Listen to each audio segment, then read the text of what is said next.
પંચના સ્ટાફે police નેમપ્લેટવાળી black ફિલ્મના કાચવાળી ગાડી લઈ મતદાન મથકે પહોંચતા અનેક સવાલો ઊભા થયા છે।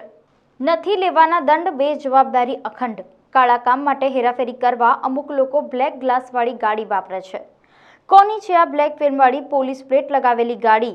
કેમ સરકારી કર્મચારીઓના મતદાન મથકે પહોંચી બ્લેક ફિલ્મવાળી પોલીસની ગાડી?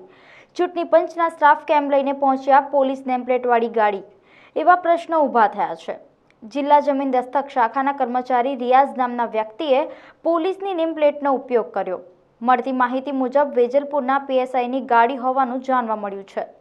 રિયાઝને સવાલ કરતા તેના એટીટ્યુડ પર આવીને વાત કરતા જણાવ્યું છે કે મારી મરજીની વાત છે, મારા મિત્રની ગાડી છે, હું ગમે ત્યાં વાપરું। તદુપરાંત ચૂંટણી પંચના કર્મચારીએ પોતાનું આઈડી કાર્ડ જે કેટલું સન્માન્ય હોય તેને પણ ખભા ઉપર વજન મૂક્યા હોય તેમ પહેરે છે। આ કેટલું યોગ્ય છે? નોડલ ઓફિસરને પૂછતા નેમપ્લેટ હટાવવા અને બ્લેક ફિલ્મ હટાવવાનું સૂચના આપવામાં આવી અને આ વિષય ઉપર વધારે તપાસ કરવામાં આવશે તેમ જણાવ્યું હતું।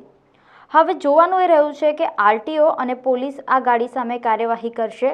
મારા ભાઈબંધની ગાડી છે ભાઈ, જે હોય એ બધું ના કહેવાનું।